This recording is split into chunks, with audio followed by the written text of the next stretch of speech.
Hi everybody, I am back with Chris from Warcradle. And Chris, today's the one I've been waiting for. We're getting to dig into the rules a little bit.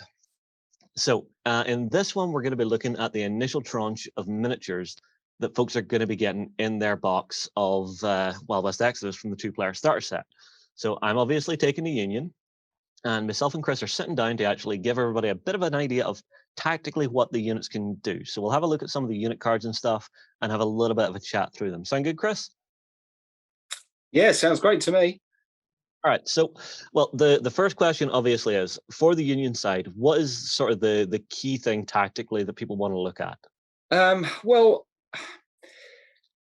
there's like a lot of games of Wild West Exodus. There are different types of units. So you've got your boss, who's always going to be the centerpiece. He's always going to be, or she is always going to be, the one that you're counting on to do the wild, incredible, cool stuff. You know, the big showcase moves that you think are going to win you the game. And then you've got faces who are almost as good. They're their own individual little units of fun, which will do different things depending on what their kind of theme is, if you like. And then you've got your hands or troops who are there to either capture objectives or to put the pressure on the enemy, or just to take the shots for the characters so that they can close and do the cool, funky stuff that they want to do. But it all depends on a number of factors, like any game. What's the adventure you're playing? What are the objectives? What are you hoping to achieve? And sometimes there are some units that are better at doing that than others. So, but in the 2-player starter set for the Union, obviously you've got Tesla, and he's just a gorgeous miniature, and he's got some really cool tricks up his sleeve. He's got some interesting attacks, both pretty close. He's not a long-ranged character, so you need to get him into the action, which is part of the tactics of the set. But in order to do that, you've got his Teslabots, who are there to provide phalanx with their shields, or laying down covering fire with their electro carbines. So it's totally doable. Well, I tell you what, let's start digging into some of the cards, because if we do that, we should be able to actually get a decent look at what his abilities are. So Tesla himself, for anyone who is brand spanking new to this game, what are we looking at here, just for the general card breakdown for a beginner? What are they looking at when they see this? Okay, so the stats of the character are in that revolver wheel. So Q is quickness, which is how fast they can move. Limit is how many actions they can take in an activation. Fight is how good they are at fighting in close combat. Grit, which is the G at the bottom there, is how tough they are at taking damage. Aim is how good they are at firing ranged weapons, and mind is their ability to, it's essentially their intelligence and willpower. In the center, the skull, the number in the skull is the number of fortune that unit has.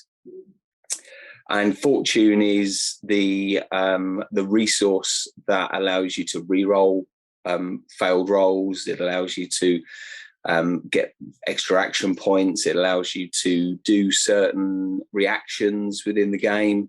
So it's kind of like I said, a resource that allows you to do some cool stuff or to mitigate some bad rolling.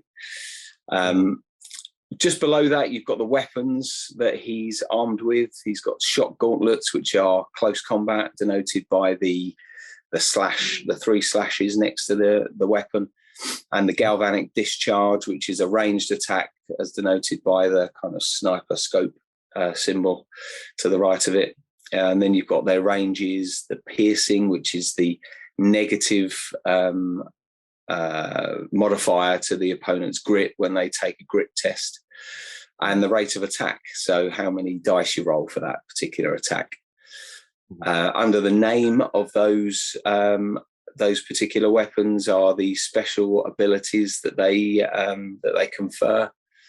And on the back of the card, which is on the right hand side of this card, is the way it's laid out, are the special rules that character has. So as you can see, not only is he able to get around a little bit with his sky leap ability, kind of basically just, using a galvanic discharge to push himself off the ground in a leap. But he's also pretty tough. As you can see, he's got impervious, which means that there's no negative piercing modifiers when he takes grit tests, which is quite good. And he's got Tesla Masterwork as well, which the armor protects him from stun and disrupt qualities. Although he has those negative effects, those conditions on him, he doesn't suffer by the negative effects of those. Now, one of the key things for Wild West Exodus that a lot of new players that are used to other games might not realize is this is a system where there are no wounds stats. You're not going to be taking X amount of damage before you die, which it really stumped me the first time I heard it, but it works really well in games. So can you quickly explain that for anyone who's maybe brand spanking new and has no idea how the wounding system works in the game? Sure. I mean, if you get hit by something, you then have to make a grit check. Which means, and all checks are made at rolling a d10, adding an attribute, and you have to get 10. So Tesla's grit of 7 means he needs 3 up on a d10 in order to stay in the fight. Because he's impervious, you can't impact that. So he's always rolling 3 up, and he's got metal, which means that he can ignore a certain number of wounds that he takes. But if you take any number of wounds from an attack, that's it. You're removed from play. So, cover is really important, making sure that you're making your enemy's attacks as hard to hit you as possible. And, just tactically moving around the battlefield so you're not making yourself a massive target is a big thing. Mm-hmm. Now, it's something some new players are maybe going to do and be a bit of a mistake. They're used to characters being stupidly tough, stupidly heroic. But in this game, if the dice gods decide you're gone, you could be gone very quickly. So tactical play and tactical movement, yeah, definitely a huge thing to make sure that you're being careful of, and to actually just keep an eye on during the game. Because if you see your opponent making that mistake, it's what was the old saying? Don't interrupt your opponent when they're making a mistake. Yeah, absolutely. Keep your mouth shut and let them get on with it. Tesla himself does look like an absolute beast on the tabletop. He looks like he's going to be really hard to take down. And whenever you start synergizing him with some of the other characters that are coming along. So one of the key ones is, now he's actually not how do you say it? He's not exactly a member of the faction, but he can turn up and can help, which is Carl Fredrickson. So what is he bringing to the toolbox for this faction? Again, he's got portal shunt, which is just an interesting way of him getting around the board.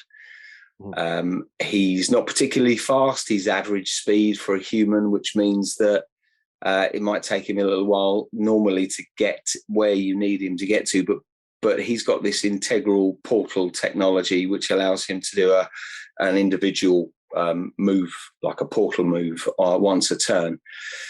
So that's an interesting thing. But his portal glove is really good, and his rail pistol. So he's actually quite efficient at taking things down in close combat and at range. That rail pistol is good at shooting through terrain. So, boxes and barrels and fences and even walls aren't going to protect you if you're, if you're taking a shot from Carl. And of course, that portal glove is just, it's pretty mean. The vortex glove is mean when he gets in close. Mm-hmm. Well, I mean, it's something I've been having a little bit of a look through the cards before we were talking, and that portal shunt for me, it's something that could give you a really nice, like, swingy moment or a really good distraction against your opponent. Because if you think all of a sudden this guy can basically jump 24 inches across the table, if you're lucky, on the best day, that perfect moment, the stars align, he suddenly appears behind something that's been harassing you from cover. And that thing in cover is just like, oh no, I need to deal with that right now, not the big massive guy in the armored suit that's flying towards me. Yeah. And even I use Carl as a distraction. So you just shunt him out onto a flank that's pretty open, and it's something that your opponent then has to worry about. So they've got to put something in his way, or he's going to come around the back and do some pretty horrendous damage. So he's a good solid face. Yeah, so it's either take the pain or divert resources to deal with it. Exactly. Yeah. Very interesting. Okay, our next one up is Union Belle, and she's one of 3, if I remember correctly. She is. Yeah, there are 3 Union Belles out there fighting the good fight, recruiting the boys for the ongoing war. Well, not that there's a war, but the ongoing struggle. So she's really good. She's a great all-rounder. She's an expensive face. She's legendary. That means that she has a higher limit, so she can do more per turn. She's got a bit of fortune as well, which gives her some additional options. She's very good in close combat. She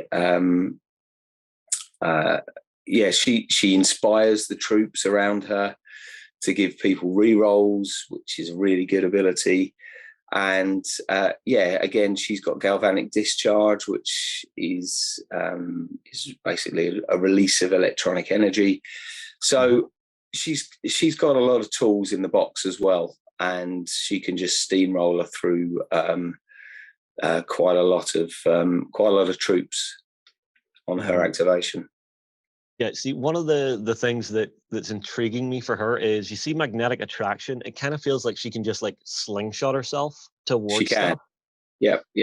It's just like, no, Mr. Mecha, come here. I am going to break you now. That's it. I mean, so the troops, so the Teslabots are quite slow. But the Enlightened have got the Strider cabs and the monocabs, which can be quite quick. So the characters here for the Union have got some tricks up their sleeves when it comes to moving faster.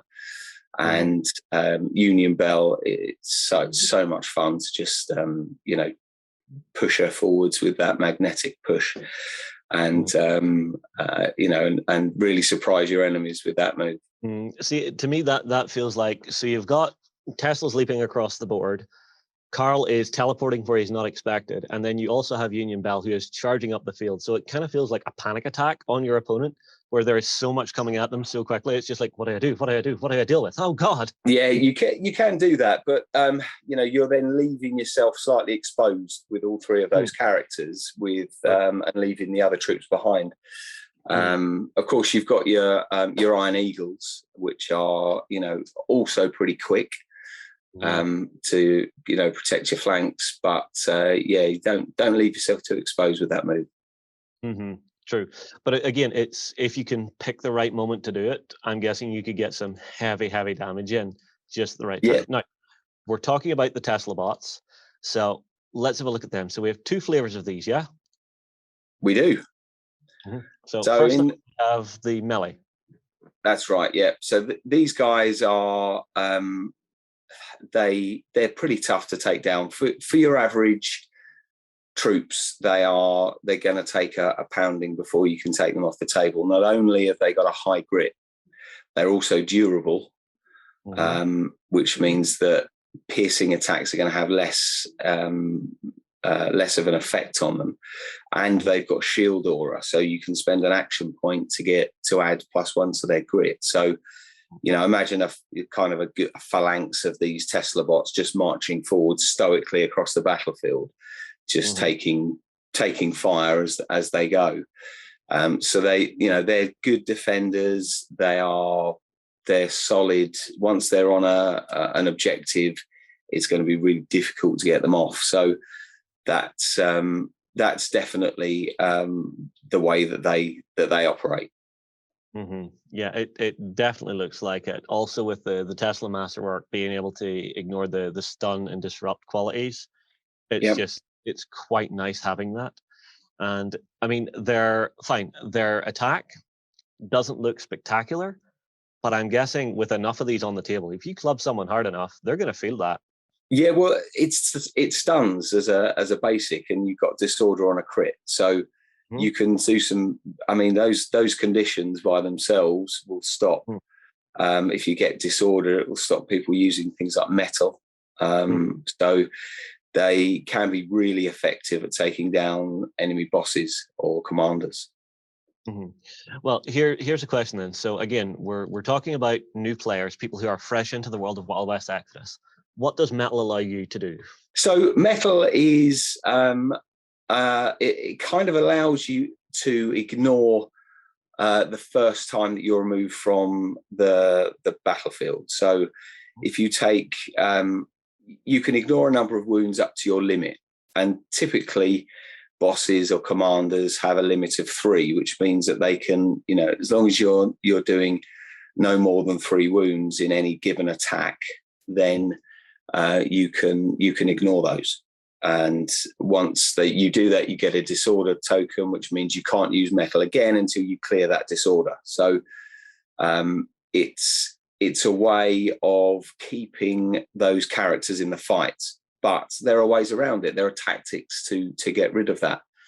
And using the Teslabots is one of those. If you're hitting and doing disorder on the first strike that you have coming in, they can't metal it because they already have disorder. So it's finding ways around that and mitigating metal is an interesting one. And again, rate of fire, just 9 Gatling gun shots coming in is probably going to do it for most faces, and certainly some of the bosses as well. So as long as you're hitting with some of those, they're failing a few of those grit tests. If you've got brutal on it as well, that's all racking up additional hits. So those wounds are going to, weight of fire is just another way of doing it. But it's one of those mechanisms that allows the particularly powerful characters to stay in the fight a bit longer. Okay.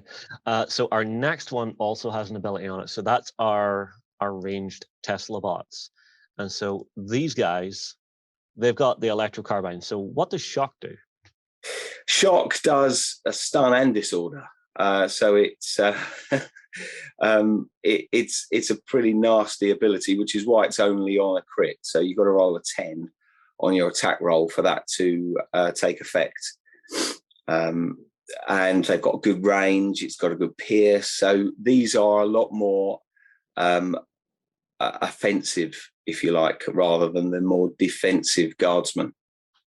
They still have durable, but they don't have the ability to increase their grit.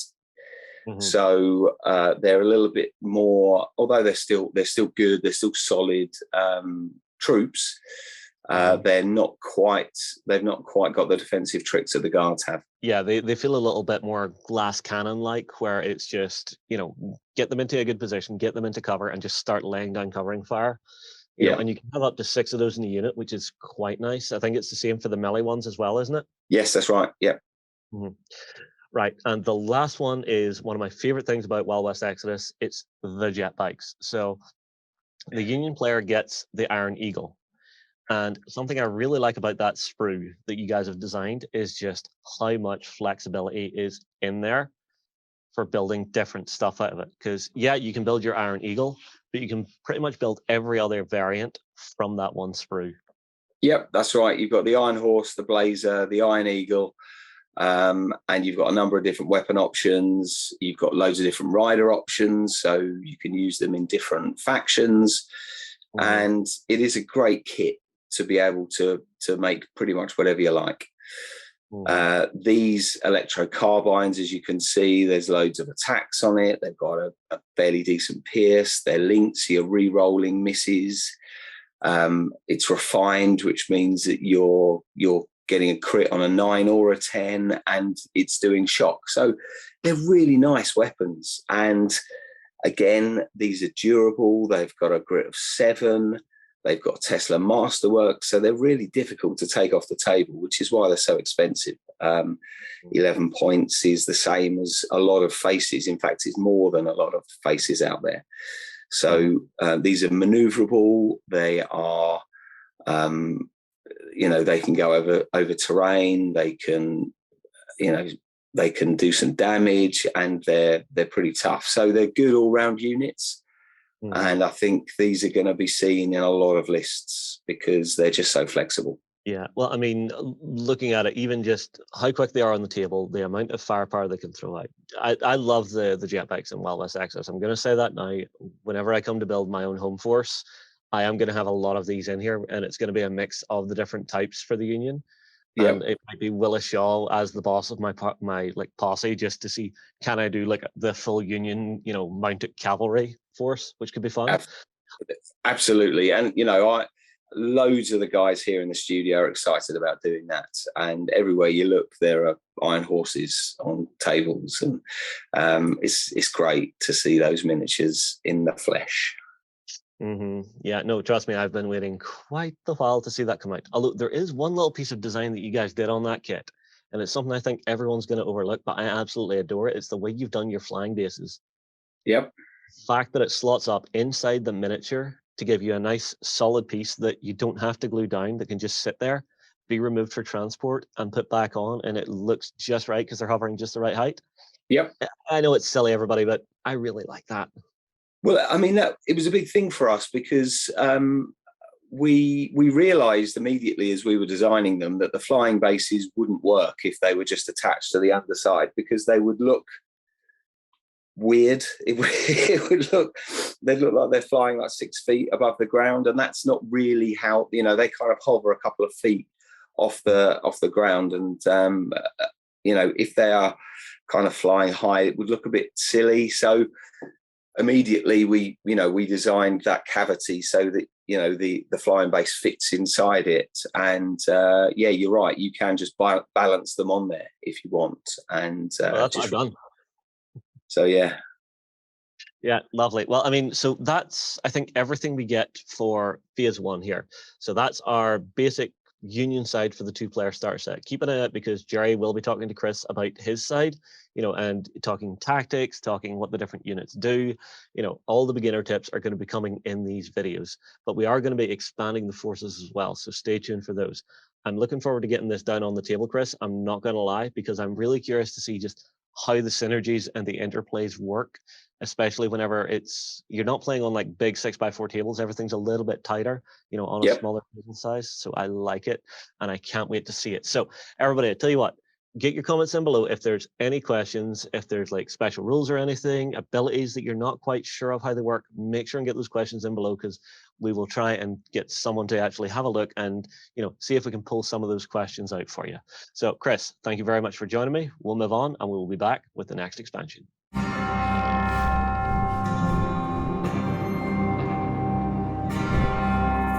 Join the Global Gunslinger League and track your progress in the OnTableTop project system for your chance to win one of 2 Wild West Exodus bundles. See the link in the description for more details. Go ahead and check out our other content on screen now. And while you're at it, why not hit subscribe, and remember to ding our dong. Go on, you know you want to click it. Go on.